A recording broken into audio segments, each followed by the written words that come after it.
আগের দিন আমরা অ্যাম্পিয়ারের সূত্রের কিছু বেসিক জিনিস নিয়ে আলোচনা করেছিলাম। সূত্রটি কেমন, কিভাবে কাজ করে এবং সেটি আসলেই কী রকম সেটি নিয়ে আমরা আলোচনা করেছিলাম।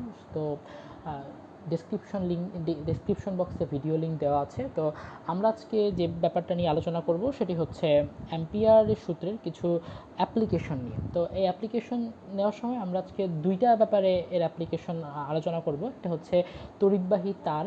আমরা জানি যে তড়িৎবাহী তারের মধ্য দিয়ে যদি বিদ্যুৎ প্রবাহিত হয় তাহলে তার চারপাশে ম্যাগনেটিক ফিল্ডের সৃষ্টি হয়। তো আমরা আজকে এরকম দুটো কেস নিয়ে আলোচনা করব। একটি হচ্ছে তড়িৎবাহী তারের চারপাশে ম্যাগনেটিক ফিল্ডের সৃষ্টি হবে সেটি, আরেকটি যেটি আলোচনা করব তড়িৎবাহী তারের ভেতরে যে ম্যাগনেটিক ফিল্ডের সৃষ্টি হবে সেটি। হ্যাঁ, এটি অনেকেই জানে না যে একটি তারের মধ্য দিয়ে যদি বিদ্যুৎ প্রবাহিত হয় তাহলে সেই তারের মধ্যেও ম্যাগনেটিক ফিল্ডের সৃষ্টি হতে পারে। তো এই দুটো কেস নিয়ে আমরা আজকে আলোচনা করব। তো অ্যাম্পিয়ারের সূত্র যেটি, তো সেই সূত্রের এই অ্যাপ্লিকেশনে যে লাইন ইন্টিগ্রালটি আছে, তো এই লাইন ইন্টিগ্রালটি হাতে কলমে করার ক্ষেত্রে এক ধরনের সিমেট্রির প্রয়োজন হয়। তো আমরা আজকে আলোচনা করার ক্ষেত্রে সে ধরনের একটি সিমেট্রিকেই বেছে নেব। সিমেট্রি হচ্ছে যে কোনো একটি প্রতিসমতা দরকার হয়, যেমন এটি বৃত্ত অথবা হচ্ছে এটি চতুর্ভুজ, এরকম কোনো একটি প্রতিসমতা দরকার হয়, তাহলে লাইন ইন্টিগ্রালটি করতে আমাদের বেশ সুবিধা হয়। যদি এটি কোনো সিমেট্রি না মানে তাহলে আমাদের লাইন ইন্টিগ্রালটি করতে আমাদেরকে বেশ অসুবিধায় পড়তে হয়। তো আমরা আজকে আমাদের প্রথম কেস নিয়ে আলোচনা করি। আমাদের প্রথম কেসটি হচ্ছে এটি যে এই যে এখানে একটি তড়িৎবাহী তার দেখতে পাচ্ছি আমরা। তো এই তারের মধ্য দিয়ে যখন হচ্ছে বিদ্যুৎ প্রবাহিত হবে বা তড়িৎ প্রবাহিত হবে তার চারপাশে যে ম্যাগনেটিক ফিল্ডের সৃষ্টি হবে সেটি নির্ণয় করা হচ্ছে আমাদের আজকে প্রথম কেসের লক্ষ্য। তো যাই হোক, এখানে এই যে গোল্লা দিয়ে আমরা বোঝাচ্ছি যে দিকটি হচ্ছে এই সারফেস বরাবর ওপরের দিকে, তার মানে এই সারফেস বরাবর ওপরের দিকে একটি তড়িৎবাহী তারে বিদ্যুৎ প্রবাহিত হচ্ছে। তো এর থেকে আর দূরত্বে, তারের বাইরে আর দূরত্বে হচ্ছে ম্যাগনেটিক ফিল্ড নির্ণয় করা হচ্ছে আমাদের আজকের মুখ্য উদ্দেশ্য। তো যাই হোক, অ্যাম্পিয়ারের সূত্র যেটি আছে, এই যে BDS = μ0 I/n সার্কেল। তো এই ক্ষেত্রে আমাদের এই I/n সার্কেল নিয়ে খুব বেশি আলোচনা করার দরকার পড়বে না, কারণ আজকে আমাদের একটি মাত্র তড়িৎ নিয়ে আমরা আলোচনা করছি। দেখতে পাচ্ছি যে এখানে একটা মাত্র তড়িৎই আছে।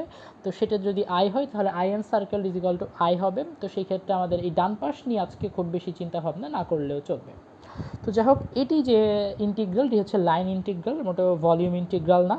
তো আমরা আজকে এই বাম দিকটা নিয়ে চিন্তা করি। B.ds এটি হচ্ছে আজকে বাম দিক ছিল। তো B.ds এ আমরা জানি যে এটি হবে হচ্ছে BDS cos থিটা। তাহলে এটি দাঁড়ালো হচ্ছে BDS cos theta = μ0 I/n circle. আচ্ছা, তো এখানে যে cos থিটাটি ছিল সেটি হচ্ছে একটি এই বি আর ডিএস এর মধ্যবর্তী যে অ্যাঙ্গেল সেটি। তো অ্যাম্পিয়ারের সূত্র অ্যাপ্লাই করার ক্ষেত্রে আমাদেরকে একটি অ্যাম্পিয়ারিয়ান লুপ চিন্তা করতে হয়। তো আমরা চিন্তা করেছি যে এই যে তার, এই তার থেকে আর দূরত্বে এটি হচ্ছে একটি অ্যাম্পিয়ারিয়ান লুপ। আমি ভালোভাবে আঁকতে পারিনি, এটি হবে একটি বৃত্তাকার লুপ। তো তার মানে এই লুপটি সবসময় তার থেকে আর দূরত্বে থাকবে, কারণ আর হচ্ছে এই বৃত্তটির ব্যাসার্ধ। তো এইটি সেই অ্যাম্পিয়ারিয়ান লুপ, যেটি অ্যাম্পিয়ারের সূত্র অ্যাপ্লাই করার ক্ষেত্রে যেটি অবশ্যই দরকার সেটি হচ্ছে একটি অ্যাম্পিয়ারিয়ান লুপ বেছে নেওয়া। তো এই যে লাল চিহ্নিত অংশটি সেটি হচ্ছে অ্যাম্পিয়ারিয়ান লুপ। তো যেহেতু এটি হচ্ছে একটি বৃত্তাকার, তাহলে বোঝা যাচ্ছে যে এর যে বি আর ডিএস এর মাঝের যে অ্যাঙ্গেল সেটি হবে 0 ডিগ্রি। তার কারণ ডিএস হবে স্পর্শক বরাবর, আর যেহেতু এটি হচ্ছে একটি বৃত্তাকার অ্যাম্পিয়ারিয়ান লুপ, তার মানে দিক বি আর ডিএস এর দিক সবসময় হবে, মধ্যবর্তী কোণটা হবে হচ্ছে 0 ডিগ্রি। তো তার মানে cos থিটার যে মানটা সেটি হবে হচ্ছে 0। তাহলে আমরা line integral BDS cos 0 = μ0 I/n circle. cos 0 মান আমরা জানি হচ্ছে 1। তো সেই ক্ষেত্রে এটি দাঁড়াচ্ছে line integral BDS = μ0 I/n circle. আচ্ছা, তো এই যে বি যে ব্যাপারটা, এটি হচ্ছে তারের যে মধ্য দিয়ে যে বিদ্যুৎ প্রবাহিত হবে তার কারণে চারপাশে যে ম্যাগনেটিক ফিল্ড হবে, ধ্রুব ম্যাগনেটিক ফিল্ড হবে এই অ্যাম্পিয়ারিয়ান লুপ দিয়ে, সেই বি। তো আমরা ধরে নিচ্ছি যে এই বিটি, তো ধরে নিতে, তো এটা হচ্ছে বি হচ্ছে ইউনিফর্ম। তার কারণ হচ্ছে এই যে তার, এই তারের মধ্য দিয়ে বিদ্যুৎ প্রবাহের ফলে অ্যাম্পিয়ারিয়ান লুপের চারপাশে যে হচ্ছে ম্যাগনেটিক ফিল্ড সৃষ্টি হয় তার মান হচ্ছে বি। তো সেক্ষেত্রে যেহেতু এটি ধ্রুব, এই বি চলে যাবে হচ্ছে ইন্টিগ্রালের বাইরে, তো এটি বাইরে চলে গেলে এটি হবে হচ্ছে line integral DS is equal to mu naught I encircled. তো আমরা যেটি পেলাম সেটি হচ্ছে B line integral DS is equal to mu naught I encircled. তো এই যে মানটি, এই যে লাইন ইন্টিগ্রালের যে মান, এটির মান আমরা খুব সহজেই নির্ণয় করতে পারবো, কারণ এই যে লাইন ইন্টিগ্রাল ডিএস সেটি হচ্ছে আসলে এই পুরাটার যে পরিসীমা সেটি। তো এটা হচ্ছে আমরা ভালোভাবেই জানি যে এটা হচ্ছে পরিধি হবে 2πr। তো সেই ক্ষেত্রে এটি হবে হচ্ছে বি ইন্টু 2πr, আর হচ্ছে এই যে ব্যাসার্ধটুকু is equal to mu naught I দিলাম আমি, তার কারণ আইএন সার্কেল আর আয়ের মধ্যে কোনো পার্থক্য নেই এখানে, কারণ এখানে একটি মাত্র তড়িৎ প্রবাহিত হচ্ছে, সেটি হচ্ছে আই। তো এটা আমি পেলাম। তাহলে ওভারঅলি আমরা যে বি এর মান পাবো সেটি হচ্ছে mu naught I by 2πr। খুবই সিম্পল একটি কেস ছিল এটি, খুব বেশি জটিল কেস ছিল না, এটি অনেক বইতে আলোচনা করা আছে, বায়োট-স্যাভার্টের সূত্র দিয়েও এটি ডেরাইভ করা যায়। কিন্তু আমরা এরপর যে কেসটি আলোচনা করব সেটি হচ্ছে তড়িৎবাহী সারফেসের মধ্যে যে ম্যাগনেটিক ফিল্ড তৈরি হবে সেটি। তো আমরা এবারে যে কেসটি নিয়ে আলোচনা করব সেটি হচ্ছে একটি তড়িৎবাহী তারের ভেতর দিয়ে যখন তড়িৎ প্রবাহিত হয় তখন তারের ভেতরে যে ম্যাগনেটিক ফিল্ডের সৃষ্টি হয় সেটি নিয়ে। তো আমরা আগে চিত্রটি বুঝে নিই। এখানে এই চিত্রটিতে যে কালো রঙের যে অংশটি দেখা যাচ্ছে সেটি হচ্ছে একটি তার। তো এই তারটিকে ক্রস সেকশন করা হয়েছে। তো এভাবে ক্রস সেকশন করা হয়েছে। তারের যে দিকটি তড়িৎ প্রবাহের সেটি হচ্ছে যে গোল্লা দ্বারা বুঝিয়েছি, যে তড়িৎ প্রবাহে গোল্লা দ্বারা বুঝিয়েছি যেটি, সেটি হচ্ছে কাগজ স্তরের লম্ব বরাবর উপরের দিকে। তো যাই হোক, এই তারটিকে যে কালো রঙের অংশটি সেটি হচ্ছে সেই তারের অংশ। তো আমরা চিন্তা করেছি যে এই তারের ভেতরে যে তড়িৎ প্রবাহের ফলে যে ম্যাগনেটিক ফিল্ডের সৃষ্টি হয়, আমরা সেই ম্যাগনেটিক ফিল্ডটি নিয়ে আলোচনা করব। তো তার আগে বলে রাখি, এই কাজটি করার ক্ষেত্রে আমাদেরকে অবশ্যই মাথায় রাখতে হবে যে এই তারটিকে ক্রস সেকশন করার পরে এই ক্রস সেকশনের যে এরিয়া, সেখানে যে তড়িতের ডিস্ট্রিবিউশন হবে, যেহেতু এই তারের ভেতর দিয়ে তড়িৎ প্রবাহ হচ্ছে, তো এই তড়িতের ডিস্ট্রিবিউশনটি হতে হবে হচ্ছে ইউনিফর্ম।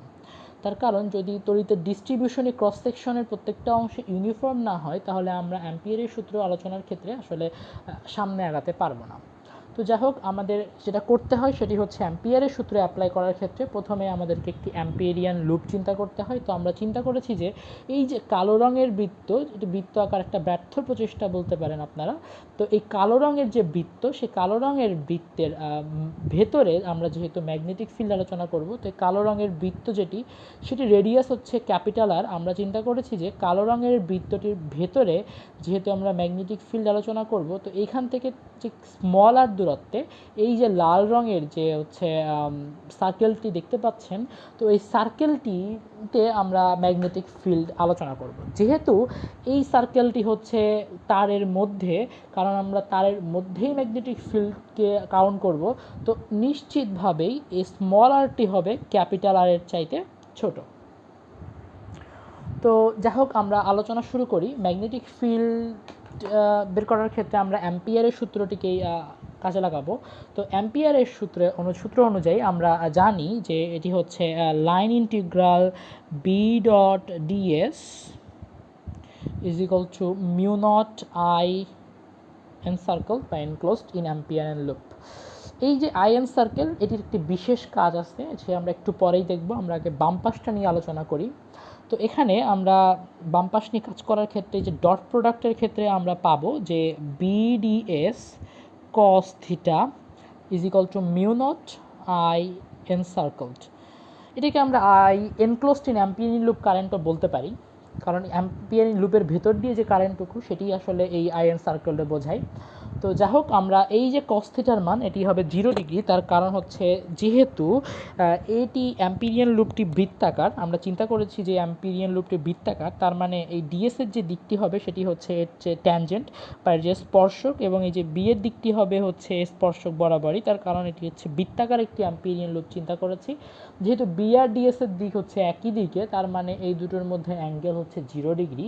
তার মানে এটি হবে cos 0 ডিগ্রি। তার মানে line integral BDS cos 0 degree is equal to mu naught I encircled. তো এটি হবে হচ্ছে line integral BDS is equal to mu naught I encircled. এখানে যে বাম পাশে যে BDS এর যে বি, সেটি হচ্ছে একটি ম্যাগনেটিক ফিল্ড। এটি হচ্ছে এই যে তার, এই তারের ভেতর দিয়ে যে তড়িৎ প্রবাহ হলো, এর যে অ্যাম্পিরিয়ান লুপটুকু আমরা চিন্তা করেছি, এই লুপে যে তড়িৎ যে ম্যাগনেটিক ফিল্ড সৃষ্টি হয়, ইউনিফর্ম ম্যাগনেটিক ফিল্ড সৃষ্টি হয়, সেটি এর প্রত্যেকটা অংশে বি এর মান হচ্ছে একই। তার মানে এই বি হচ্ছে একটি ইউনিফর্ম, একটি ধ্রুবক, তার মানে এটি ইন্টিগ্রালের বাইরে চলে যাবে। তো সেই ক্ষেত্রে এটি হচ্ছে এমন, B line integral DS is equal to mu naught I encircled. তো এটুকু করার ক্ষেত্রে এই যে লাইন ইন্টিগ্রাল ডিএস, এটি হবে হচ্ছে এই যে আমরা অ্যাম্পিরিয়ান লুপ চিন্তা করেছি, সেই অ্যাম্পিরিয়ান লুপটির যে পরিধি সেটি। তো আমরা দেখতে পাচ্ছি যে এই যে লাল রঙের যে অংশটুকু, এই অংশটুকু দিয়ে আমরা সেই অ্যাম্পিরিয়ান লুপটি চিন্তা করেছি। তো অ্যাম্পিরিয়ান লুপটির যে ব্যাসার্ধ সেটি হচ্ছে আর। তো সেই ক্ষেত্রে এই যে লাইন ইন্টিগ্রাল ডিএস অংশটা, এরা হবে হচ্ছে বি গুণ 2 পাই ক্যাপিটাল আর, কারণ অ্যাম্পিরিয়ান লুপের যে রেডিয়াস সেটি হচ্ছে, সরি দুঃখিত, এটা স্মল আর, যে অ্যাম্পিরিয়ান লুপের যে ব্যাসার্ধ সেটি হচ্ছে small R, is equal to mu naught I encircled. আচ্ছা, এইবার আমরা ডান দিকের অংশে আসি। এই যে মিউ নট আই এনসার্কেলড, এইটুকু একটা বিশেষ ভ্যালু বহন করে, যেহেতু আমরা এই আইএন সার্কেল হচ্ছে অ্যাম্পিরিয়ান লুপের ভেতর দিয়ে যে কারেন্টটুকু সেটুকু। তো আমরা এখানে জানি যে এর ভেতর দিয়ে এই যে তার, এই তারের ভেতর দিয়ে যদি আই তড়িৎ প্রবাহ হয়, অবশ্যই অ্যাম্পিরিয়ান লুপের ভেতর দিয়ে আই তড়িৎ প্রবাহ হবে না। তার কারণ হচ্ছে আমরা পুরো অংশটুকু নেইনি, তারের ভেতরের একটা অংশ আমরা নিয়েছি। তো আমি এই আলোচনার শুরুতেই বলে রেখেছিলাম যে আমরা আলোচনা করার সময় এটি ধরে নেব যে এই ক্রস সেকশনের প্রত্যেকটা অংশে তড়িৎ প্রবাহর যে ডিস্ট্রিবিউশন, সেই ডিস্ট্রিবিউশনটি আসলে একটি ইউনিফর্ম ডিস্ট্রিবিউশন। তো যদি এটি ইউনিফর্ম ডিস্ট্রিবিউশন আসলে হয়, তো ইউনিফর্ম ডিস্ট্রিবিউশনের ক্ষেত্রে তড়িৎ প্রবাহ আর এই ক্রস সেকশনের যে এরিয়া সেটি সমানুপাতিক বলা যায়। তো এই যে তার, এই তারের ভেতর দিয়ে যদি তড়িৎ প্রবাহ হয় হচ্ছে আই, তো সেই ক্ষেত্রে আমরা বলতে পারি যে আই সমানুপাতিক of pi capital R square. তার কারণ হচ্ছে এই যে আই যে অংশটুকু, বা এই যে আই যে তড়িৎ প্রবাহ সেটি প্রবাহিত হচ্ছে পুরো তার জুড়ে। এখন তারের যে রেডিয়াস সেটি হচ্ছে ক্যাপিটাল আর। তো একই সাথে আমরা বলতে পারি যে আই এন সার্কেল, যেটি এই আই এন সার্কেল সেটি হচ্ছে পাই স্মল আর স্কোয়ার। তো এখান থেকে আমরা একটা, এই যে সমানুপাতিক যে ধারণা, এখান থেকে আমরা একটা জিনিস পেতে পারি, সেটি হচ্ছে এরকম যে I encircled by I is equal to pi R square by pi capital R square. তো এখান থেকে আমরা আই এনসার্কেলডের একটা মান পেতে পারি, I encircled is equal to pi R square by pi R square into I. তো এই যে ধারণাটা থেকে আমরা এই আইএন সার্কেলের একটা বিশেষ ভ্যালু চিন্তা করতে পারি, যে এই আইএন সার্কেলটি সবসময় হবে অ্যাম্পিরিয়ারের লুপের মধ্যে যে কার্যকর কারেন্ট সেটুকু, মোটেও পুরো কারেন্টটি আমরা নেব না, যেহেতু আমরা অ্যাম্পিরিয়ান লুপটি মোট তারের থেকে ছোট করে নিয়েছি। এই জন্যে আইএন সার্কেলের মানটি অবশ্যই কোনোভাবে আই এর সমান হতে পারবে না। তো আমরা এই ক্ষেত্রে আইএন সার্কেলের মানটি নির্ণয় করে নিয়েছি, এবার আমরা সেটি এখানে বসিয়ে দেব। তো এটি বসানোর ক্ষেত্রে এবার যেটি হবে সেটি হচ্ছে বি গুণ 2 pi R is equal to mu naught গুণ আই এন সার্কেলের যে মানটি ছিল pi R square by pi R capital R square into I.